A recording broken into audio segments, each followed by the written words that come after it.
Welcome back to the Hirewell Hot Corner, where sports and recruitment meet. I'm your host, Dan Patel, joined as always by my co-host, Louie Marisi. Louie, great to see you again. Let's jump right in. What's going on in your world and the world of sports today?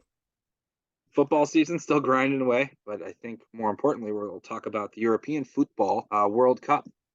A lot of excitement around that, supporting your country's teams. It's been exciting. Absolutely. Really good competition so far this year. A lot of parity, I feel like, from lower level teams than we've seen specifically. I just saw Senegal advance to the round of 16. No one, I think, penciled them in. And right before we were chatting about this, we only recognized three teams as being 2-0 in their first two games, that being France, Portugal, and Brazil.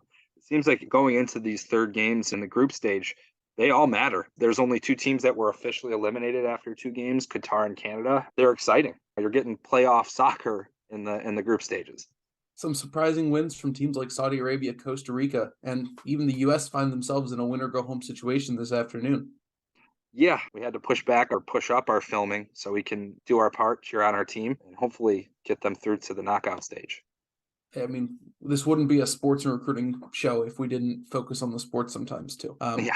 But so Louis, on the topic of soccer, full pun intended, what's the cross here? How do we move it into recruiting? So I think it all comes down to competition. So we're seeing countries go at it in this case, but we're going to segue that with companies. The hiring environment is very challenging. There's a lot of people on the market.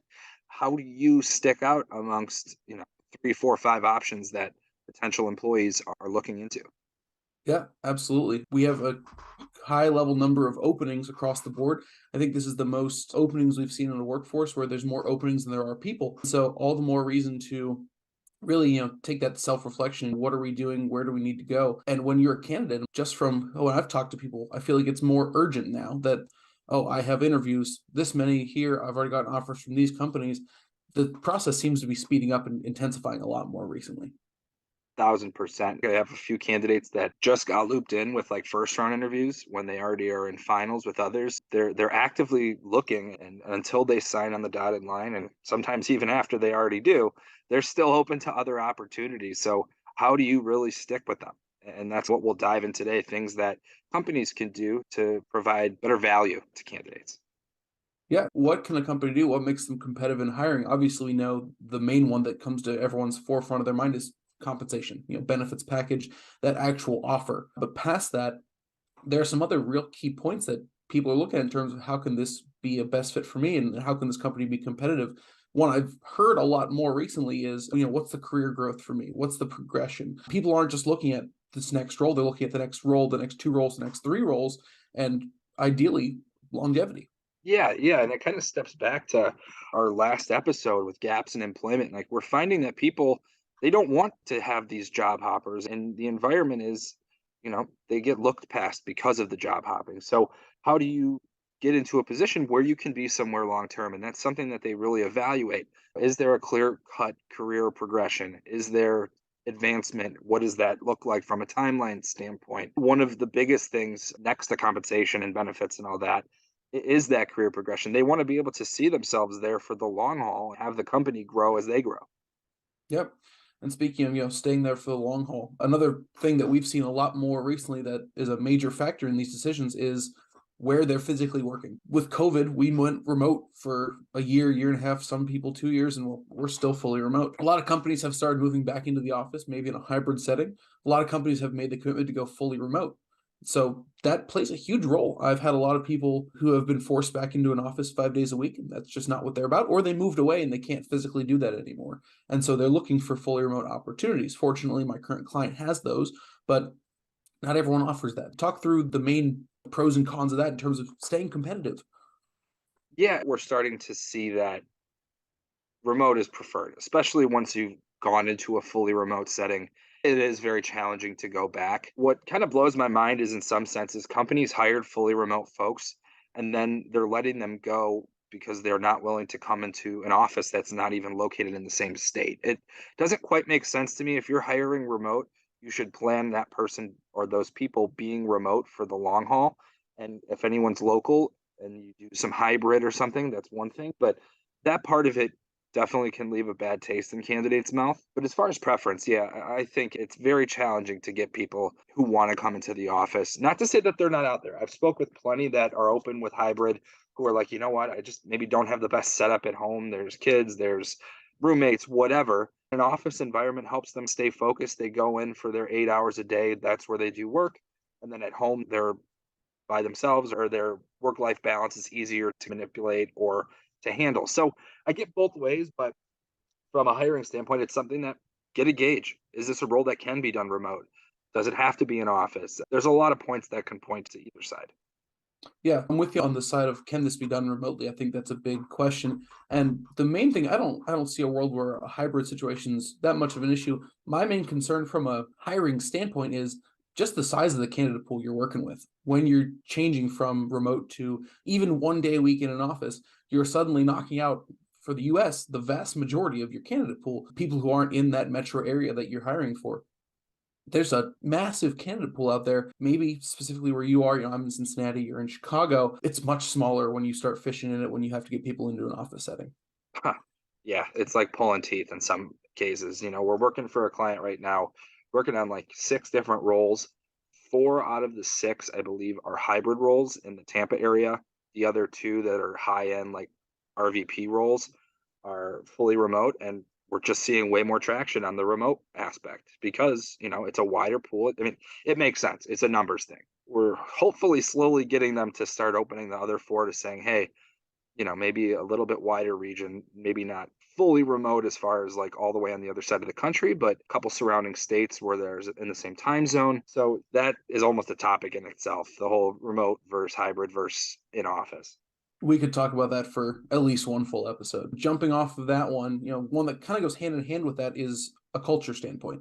We're at a place where a lot of people care much more about the company culture and what their work environment's going to look like, not even physically, but just with their coworkers, teammates, the mindset of the company. That's become a major selling point for a lot of people. Yeah, and as it should.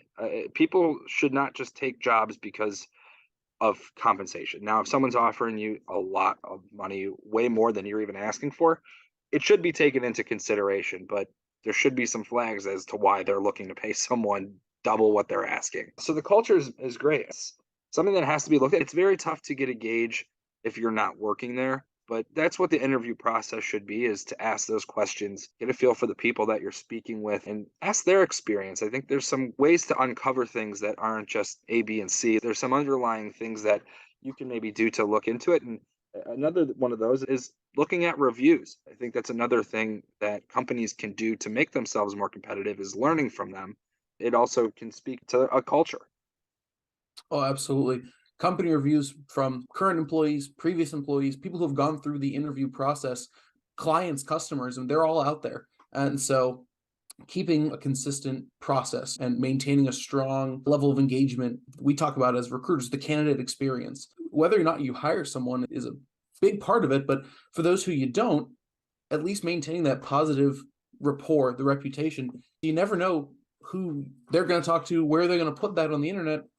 And at least from the client I'm working with currently, referrals are huge. It's a big part of their business in gaining clients and gaining employees. And so it's a big factor in terms of we need to maintain a positive reputation, word of mouth, online, any channel that we can in order to keep ourselves competitive in the market for business and employees. Yeah, and one of the things I advise for companies is to actually digest some of maybe those not so positive reviews. Why are people saying that? There's always going to be the one-off disgruntled employee who wasn't performing, and with the time they have on their hands now that they don't have a job, they're leaving a pretty disgruntled review. But on the flip side, there's people who may have been good employees that are leaving genuine feedback that, yeah, may not be positive, but use it as a learning experience. Maybe thin out those bad ones with some good reviews and change, because that's huge. I've spoken with candidates who are like, it looks like 3 years ago there was not a great culture based on reviews, and then it seems like it's only gotten better. They've done research. It can get that in depth with candidates and how they decide on which interviews to go with. So change, do your due diligence, and don't be stubborn. I guess that's a huge thing.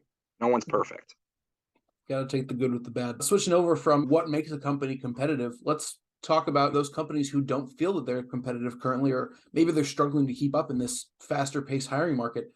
What can they do? How can they improve? How can they get competitive? I think it comes down to just evaluating. There's a lot of things that go into that, but start with the interview process. Are you seeing a lot of drop off in there? Is your process 6 steps? And by step 3, people are either accepting other roles or they're just losing that excitement and thinking of other things. Like, no one wants to get the sense that they're putting in work on interviews and preparing and studying and then getting told they're not going to be moving forward. It sucks. You have to make it seem worth it throughout the whole process. And if you're seeing people falling off, you have to adjust. Maybe take 6 steps and make it 3 or 4. Maybe combine some steps. There's certain roles that you really do need to have a longer process. I'm talking director of sales, ones that hold a high amount of responsibility. But to have, let's call it an entry level sales development rep or an entry level recruiter, like, you don't need to have 10 steps, 6 steps. Like, you should be able to gauge really on personality, ability to do the job within 3 or 4 at the very most. And that might include assessments, that might include mock interviews, however you want to do it. One of the biggest parts I would point to, besides the obvious, if you're not paying enough and your culture has a reputation of not being very solid. Yeah, absolutely. And then on my end, I would say the interview process is big, but you got to look at your other internal processes while you're at it. You got to look at your ATS system. You got to look at key stakeholders on the internal side of what they're doing. And really, for me, I've seen a lot of issues where the process gets bogged down and slowed down by the hiring manager itself. They've gone through the interview process, they've interviewed candidates, and then there's this lull. Last week, we had Thanksgiving. I didn't expect to hear anything from managers at the end of last week. I don't want them to work then. But you'll get these week or two, I'm sure you've experienced it, where the hiring manager isn't prioritizing recruitment. That's fine. But if you're focused and you need these people, you say, I have a need, we're overworked, we need people. If you prioritize recruitment for a month, maybe 2 months, you'll get the people in the door and you won't be overworked anymore. But maybe it's educating hiring managers more on the importance of a consistent process and really hammering home the idea of candidate experience. You work a lot with salespeople. You know firsthand and they know firsthand what it's like to engage and get positive reviews from the people they're trying to sell to.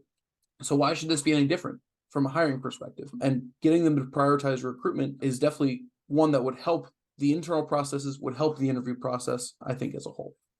Yeah, it's shocking to hear that.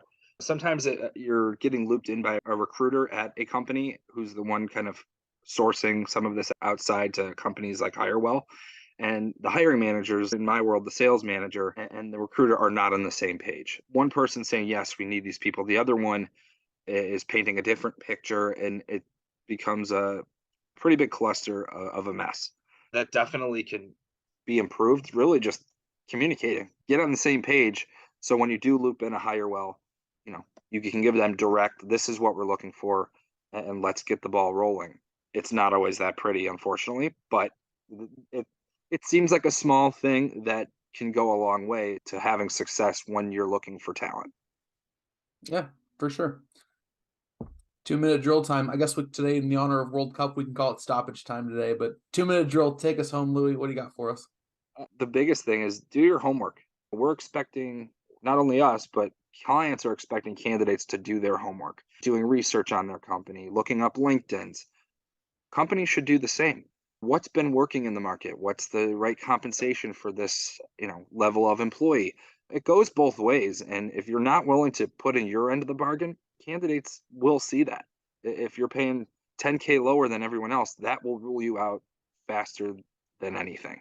So do your homework, do your research, and make sure that you're not doing things that are going to make you uncompetitive. Let them happen naturally if that's the case. Absolutely. You touched on it earlier in the review side. You got to learn from what you're seeing out there, learn from others in the market.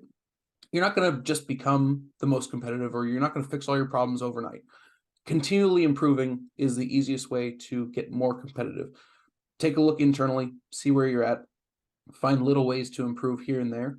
And over time, the process and your processes will become naturally better. And so we'll take it one day at a time.